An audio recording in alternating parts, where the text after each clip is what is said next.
Hello and welcome to your Wednesday Advanced Training webinar. My name is Jared Cribbs. I'm coming at you live from Salt Lake City, Utah right now, and I am super excited about our guest and her story. But before we bring her on, I just want to remind you of 10 things to expect when you're building your USANA business. Number one, there will be ups and downs.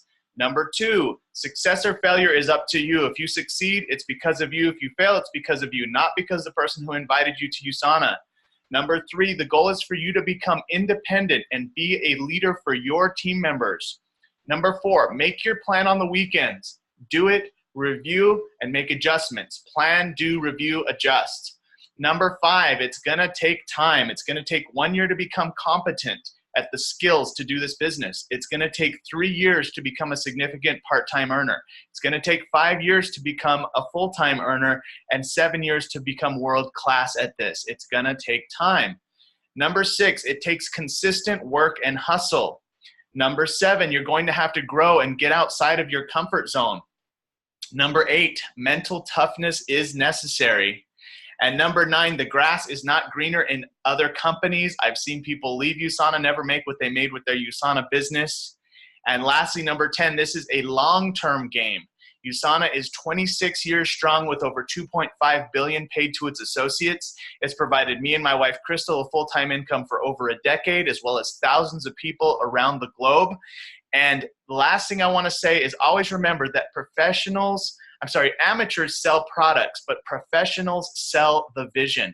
Make sure that you're sharing these webinars with your clients. Show the potential of the whole vision of what USANA can offer, the finances, the personal growth, the community, because it is so much more than just a great product, and the product is amazing. And few have done it as well as Lavender Morantz. She is a Ruby director out of Toronto, Canada.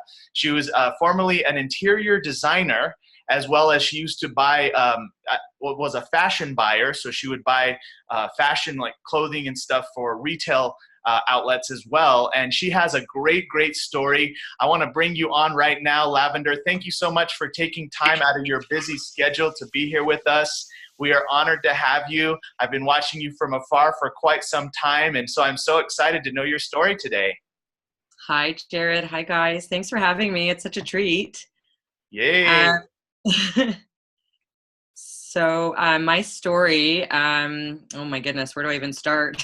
Well, we want to know everything. We want to know what your life was like before USANA, what were some of the challenges, and then also how did you get introduced? What did you overcome while building your business, and what's your life like today? And we want to have about 20 minutes, 15 to 20 minutes, and then we'll open it up for questions. Cool. Thank you. So before I found out about USANA, my background, as you said, was I was in corporate fashion as a buyer, and I loved it. I loved the idea of it, I should say, because what I thought I was getting into is, being paid to shop for a living, which is not, as it turns out, what it actually was. But I went to school for retail management and buying in specific, and I really loved all of the learning. But when it actually came time to applying it in real life, as happens in some circumstances, it really ended up being a soul-crushing career for me personally. Some people, I'm sure, love it, but it was a very catty industry based on my experience, and a lot of trading time for dollars, which sucks. And I realized that fashion was a better hobby for me rather than a career. So still love the fashion, but just not doing it for work anymore.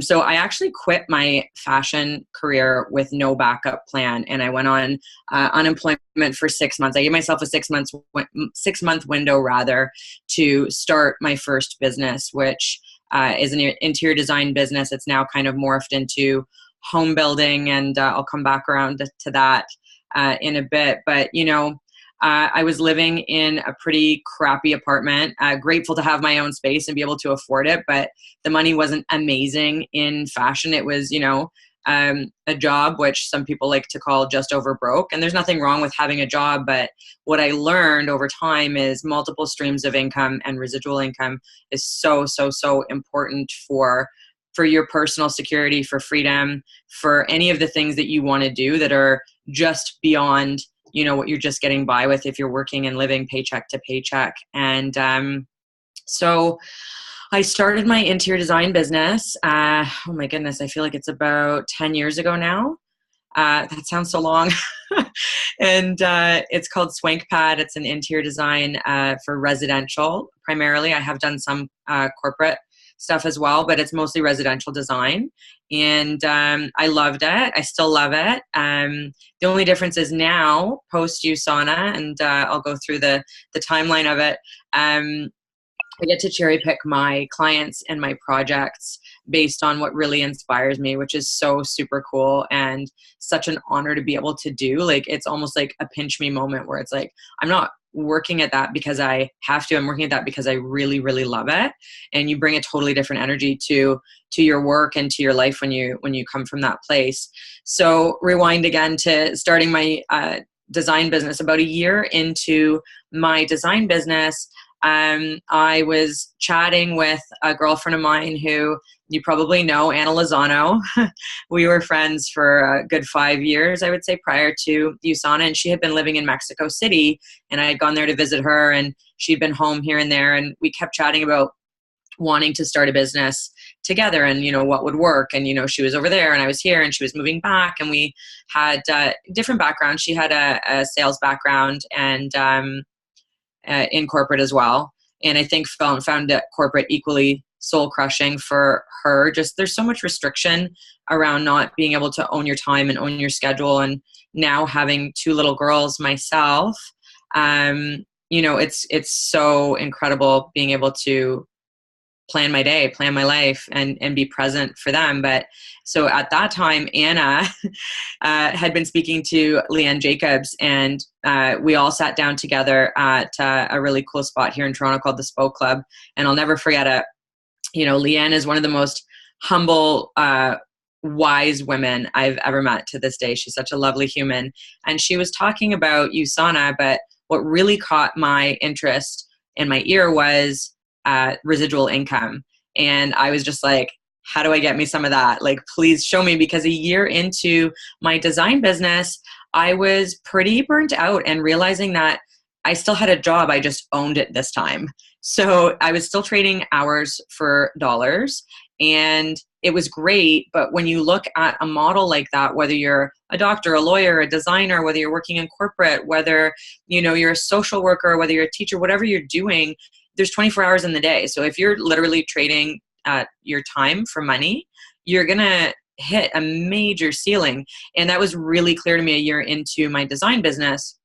As much as I loved it, I knew that I needed something else to support that vision and that love and that passion. Because if I did it just on its own, I would burn out and I would probably end up hating that career too. So I was hell yes to USANA, and I was married at the time. I'm no longer married now, but I hid it from my husband initially because I was like, there is no way he's going to be on board with this. So I'm like, let me have a little bit of success. I'll introduce him to the products, and then I'll let him know that I'm actually doing the business too. And as it turns out, he's an entrepreneur as well. He was very, very supportive of it, and I probably should have just been upfront about it right at the beginning. But it's like your little baby. You want to protect it and nurture it and make sure that it grows without any speed bumps and negative feedback, which we all know we can't avoid anyway. So in hindsight, it was kind of laughable that So I started my business, and here's the kicker. So I had just gotten married in October. I had a puppy that I was training. I had this brand new design business, brand new clients on the go. I was like remodeling a 3,500 square foot home. And then here comes USANA into my life. I'm like, could I take on anything else? Well, a month after starting my USANA business, I got pregnant with our daughter, Winslow, who's now 7.5 and sassy as ever. But so in case I needed to add something extra to the mix, then, that was it.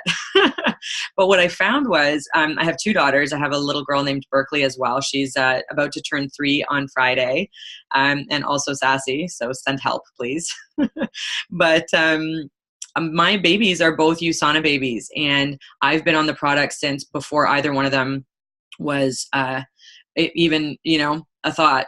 And it's been so cool to watch the benefits, not only for me, but for them. And that's really one of the main things that I like to pass on to my clients and, my network circles and stuff. It's like, there's no, don't wait another day to take your health into your own hands.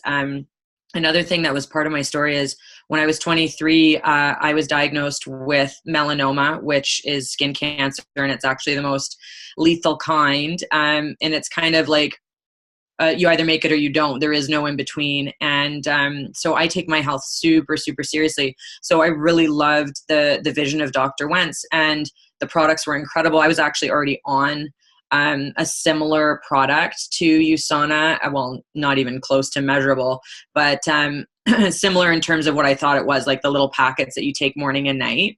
And it was designed for women. I was like, okay, whatever, I'm already taking a product. I'll sign up for this business and I will take, a similar product. Sue, I'll get to your question in just a moment with the benefits for my kiddos. But within 5 days of starting taking USANA, that I was like, okay, I'll just switch for the business, because why not get paid at the same time as taking my supplements? I was literally like bouncing off the walls with energy. My sleep was amazing. Within about 2 weeks, I noticed personally my hair, my skin, my nails were all like supermodel status. I was so impressed with the quality of the product and just how I felt. Like, you don't need to be a doctor or a scientist to know when you feel your absolute best and that a product is working for you. And after 8.5 years with USANA, I can say I've never missed a day with the product. I literally take everything except for the men's supplement. No palmetto for me, but everything else I take.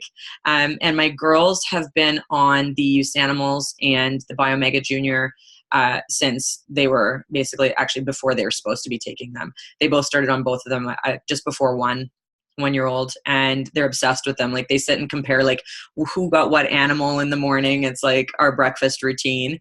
But the benefits I've seen for them is just, the mental alertness, sharpness, their growth and development, both physically and mentally, has been like incredible. They almost never get sick. Daycare is, a germ soup, but almost never get sick. And even for me too, like, I can't even remember how crap I felt before USANA. Allergies are gone, like all kinds of crazy stuff. And like, everybody notices their own personal health journey, right? So everybody has different benefits from, switching into a healthier lifestyle. But I can say, like, the USANA products are part of our household and have been since day one. So started USANA 8 years ago, a little over 8 years ago, in April of 2010. Yeah. And was pregnant within a month. And I didn't really take it super seriously for the 6 months. For the first 6 months, I was taking the products. I was like, yeah, it's a business. Okay, I'm going to just go sell some vitamins, whatever. But just like Jared said in opening this call, and Jared, I absolutely loved your list of those 10 things to remember. I'm going to need to snag that from you. That was magic. But what you said about, treating it like a business, and that it's about the vision, not about selling the product, is so bang on and so true. And I think I had my own like USANA light bulb moment when I was traveling in Italy, like 6 months pregnant in September of that first year. And I came home after 2 weeks of like, shoving gelato and pasta and pizza in my face to 2 rank advancements and 2 paychecks. And I hadn't done anything. So I was like, oh my goodness, this is what's happening without my massive efforts. What about if I actually applied myself? And so I did that, and I went gold by November of the following year, and ruby by I think January or February. Within 18 months, I was a ruby director, which was pretty cool. And it was fun.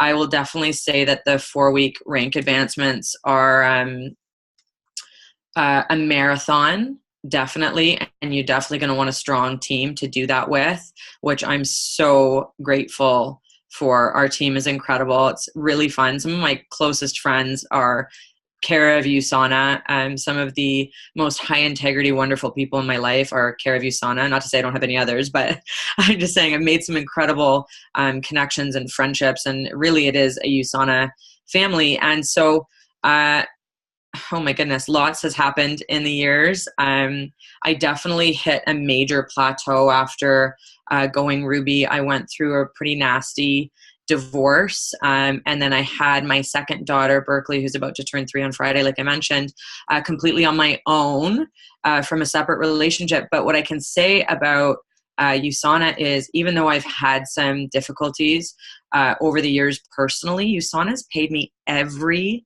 single Friday for the efforts that I've put in since day one, which is pretty cool. And I don't know any other business or any other job that that you can say that about, where, you know, this business, if you build it, and if you're strategic, and if you develop incredible teammates and leaders, and you know, my littlest one always says, "I'm the leader, mommy, I'm the leader," and she wants to go ahead of us. And what I've explained to her is, the leader is not the one at the front. The leader is the one at the back, making sure everybody in front of them is doing okay.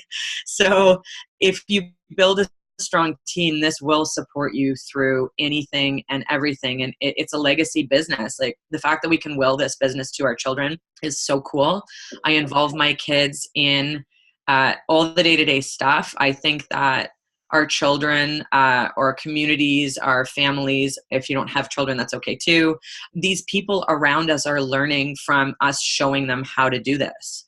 And that doesn't mean that everybody has to do it, but they're learning leadership skills just by osmosis, by being around you. So my girls already have a wicked financial mindset. Like, they're 7 and 3. How can you, like, you can't say that about, you know, the average kid, but they're exposed to what I'm doing on a daily basis. And, you know, my personal development and personal growth and leadership rubs off on them every single day.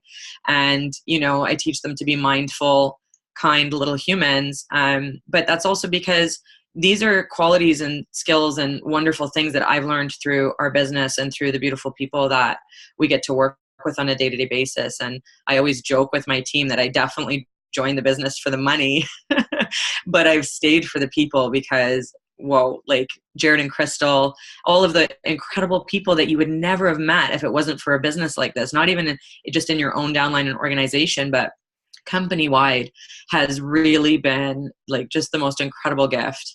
And yes, I'm grateful for the business and the health, but I'm so grateful for the people. It makes such a difference. So fast forward to now, I'm hanging out on a webcam party with you guys in the middle of a day, and I'm going to go for a manicure pedicure this afternoon. Like, just being able to own your time and plan, like, that doesn't mean I don't work. I bust my butt for the hours that I dedicate to USANA, but it's always meant to be a part-time business, which means you have time for life. You have time for the other things that create meaning for you and for the bigger picture and your families and whatnot. So it's been a hell of a ride, super fun, definitely not without its struggles. But I think that the struggles are there to weed out the people that are serious about it. And you don't grow when things are easy. We grow when things are difficult, when there's challenges to overcome. That's where your biggest growth and biggest leadership cues come from. And so if you look at your income or CVP report, volume report in USANA as your leadership report card instead of just as a paycheck, it's a real indicator of, you know, where you're at with your personal development journey. And I also joke with our team here in Toronto that, you know, yeah, it's network marketing, but it's a personal development PhD disguised as network marketing, because it, like, nobody knows when they sign up for this what they're in for, but holy moly, what a roller coaster. But so worth it. Yeah, so that's my story. And I think Jared was mentioning that there's going to be some questions coming in, and I think I addressed the benefits to my girls. I hope I got that okay. Yes, you did. Oh my God, I love your story. Thank you. Yes, my highlight so far of your story was hearing about your kids, how it's impacted their life. In fact, there's my little one's behind Blake right there. Blake, say hi to everybody. Hey, come here, buddy. Yeah, you're playing with monster trucks. So cute. So, yeah, we're getting it done. Come here, say hi to everybody, Blake. Say hi. Here's Blake. Oh, yeah. Beauty. Aunt Crystal. Good job, Aunt Crystal. Aunt Crystal's on Blake duty. Awesome. So the benefits I've seen with Blake too, his mental clarity, his focus, his immune system, and the personal growth that you're going through is impacting your kids. I also love your story about how through all the challenges you've been paid every week. Like it's just consistently, like once you build it, you built it. It's so true. Honestly, I was like blown away. Like if you had told me that in the beginning, I don't think people can get their head around it until you actually see it in action. Mm-hmm. It's so cool. Yeah, really. Yeah, you have to experience it, but for sure it's such, I mean, my mom recently passed, and the whole month that I was here in Utah, just those checks were so nice, you know, even the fact that we're here right now, it's like, it's because of our residual business, you know? Yeah. So it's definitely something that you build so that when you need it, it's there, you know, but dig your well while before you're thirsty, they say. Yeah. I love what you said about a leadership report card as well.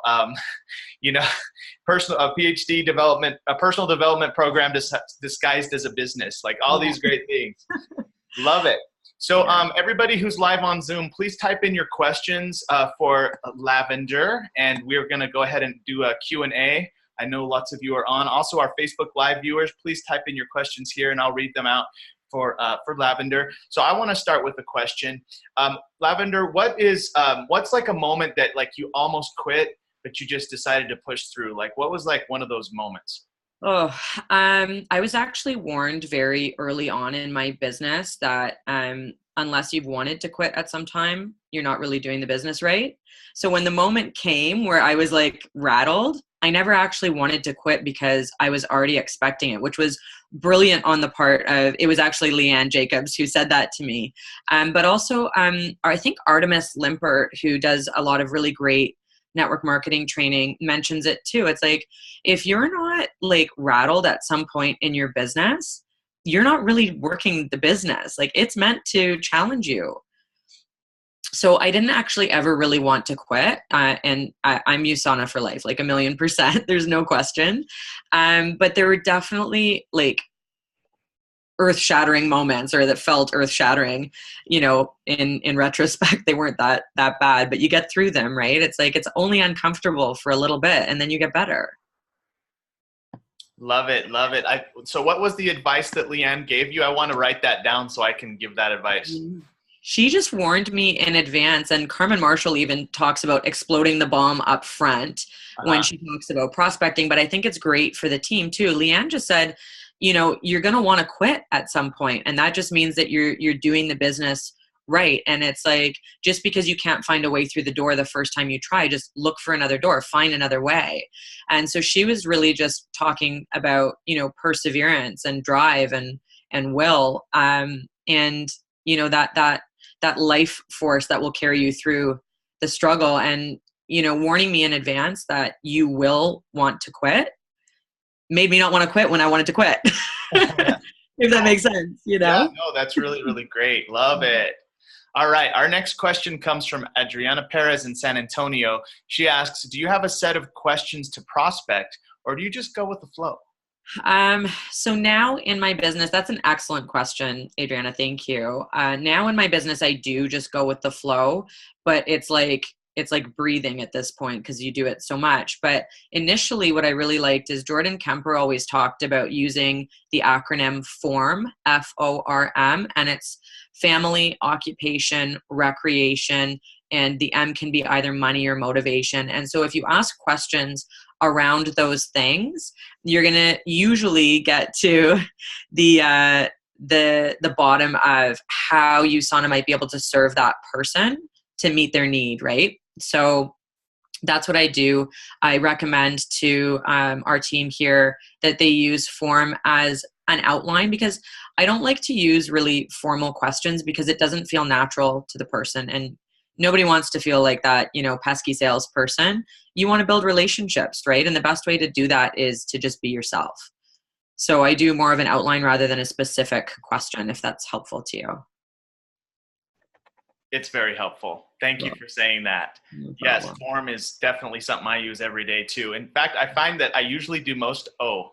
I usually just talk about occupation, what they like about their work, Yeah. sometimes a little F, sometimes a little family, sometimes a little R, recreation, but mostly O for me. Yeah, cool. And I get into the health Yeah. conversation a lot too, just because of what I've been through.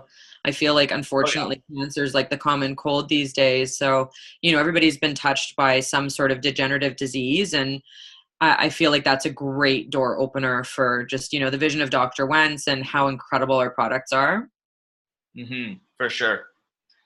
Awesome. Thank you. Next question is from Phyllis Walker in Salt Lake City. She says, do you do one-on-ones Ooh, still? yeah, I do. I do. Yeah. Hi, Phyllis. I love that question. I find one on ones to be very powerful when you've already carved out a need and a desire from somebody. So I wouldn't necessarily go and just sit down with someone who hasn't, seen a video or know something about what the opportunity and has shown interest. But yes, I definitely do one on one still with interested and promising prospects for sure. And because our team is so huge now, half the time it's by webcam. And the other thing you can do is just send a pre-recorded video to kind of weed out who's serious and who's not before you're actually sitting down for a one-on-one, because I teach my team not to, like, you don't want to sit there and waste an hour on somebody who's not interested when you could be putting that into either training your team or spending it with someone who is really interested. So it's important to pre-qualify people before, but yes, I do one-on-ones, absolutely. Oh, beautiful advice. I love that. It's so true. I know back in the day we used to do one-on-ones before the video because there was no YouTube. There was nothing, I know. Like you How had to did do a we do one-on-one this? to How have did we anything do this happen. before the internet? All right. I know. And we would waste hours, meeting with people who aren't interested. And now, like, no, we pre-screen them. They're interested. Okay, let's meet. Yeah. Love it. Agreed. All right. Next question. Please type in your questions. Let's check if Facebook has a question. Jared Harris is reading Beautiful Money right now. So Ooh. we have Okay. That's Leanne Jacobs' Leanne Jacobs. new book. Yes. Yeah. Excellent book. I think I have it over on my shelf here too. Yep, I do. So we have probably time for one more question for those of you who are typing. I'm going to ask a pre-question here, and that is, what is your biggest tip as a mentor? Like when you're mentoring, like you sign someone brand new up, what's a piece of advice you could give on mentoring? I think the biggest thing that you can do for someone new is really be honest. Don't sugarcoat stuff. I feel like the reason, let's say, network marketing can sometimes get a bad name is because people overpromise and try to downplay like the negatives, or yeah, rev it up. Love it. They downplay the work involved. And so I'm very open and upfront, and leadership is, you lead by example. So my team does the same thing. When you're bringing somebody new into your team and your organization, the best thing you can do to mentor them is to just be really honest. Listen, it's going to take work. It's going to be painful and uncomfortable, but the person you will be as a result of the challenges that come your way is so worth it. Don't quit when you want to. Ooh, I love it. Under promise and over deliver. Yeah. And be transparent. Yeah, absolutely. But I also feel like, and Jared, tell me if you agree, but I think coming into this, everybody overestimates what they'll make in their first year and underestimates what they'll make in 10. Like, it's like mind blowing when you see how the machine really works, but it takes time and effort to get it to a place where it's working without you. That's such a great way to put it. People overestimate what they'll make in the first year, but underestimate what they would make in 10 years. Yeah. So if you can just endure that first uncomfortable, painful, hardworking year to get over that hump, and then you start to see your efforts pay off, it's like working for free essentially the first year, but it's so worth it. Oh my God, I love that. I'm going to use that every day now. Yeah. Yes, maybe I'll add that to our list of things we open with. That's number 11. Yeah, right. Number 11. Love it. Okay, so we've got to the top of the half hour. I want to ask one more question. This one is, what advice do you have for everybody who's going to watch this recording, people who are on live right now, no matter where they're at in their business? What's like one little like core piece of advice you want to end with? I would say mentoring is huge, and it doesn't have to only be from your sponsor or upline. Go and find people who are doing what you want to be doing in this business, whether it's their lifestyle, whether it's their rank advancement, whether it's a team that they've built, whether it's like, giving back to their community, whatever it is that's inspiring you about what they're doing, go and talk to them about it. Find out how they did it, because we're not supposed to be doing this on our own. It's a team business. It's your own business. You get paid for it, but it's supposed to be teamwork, right? So everybody in USANA is super open to, sharing their tidbits of success and, what's worked for them. And don't listen to somebody who is not where you want to be. Go and find the people who are where you want to be and find out how they did it. Ooh, I love it. Great advice. Well, Lavender, thank you so much for spending time out of your busy day to sow into our team and to sow into the USANA family. We appreciate you. We love you. We thank you so much for also being transparent and sharing that it wasn't all roses and some of the things that you went through along the way. We really appreciate that, because everyone has those things. And so it's really, really refreshing to hear those and that you overcame those and continue to be successful. Yeah, thank you so much for having me, you guys, and sharing the love. It's been awesome to hang out with you for a few minutes. Yay. Okay, so we're going to end how we always do. We're going to unmute all the lines and everyone say thank you, Lavender, and have an awesome day. Awesome day. Thank you, Lavender, and have an awesome day. Thank you, Lavender. Thank you, Lavender. Thank you, Lavender. Thank you, and God bless. You on Facebook. I'm going to call you right now. Okay. Thank you, Lavender. Bye. Thank you.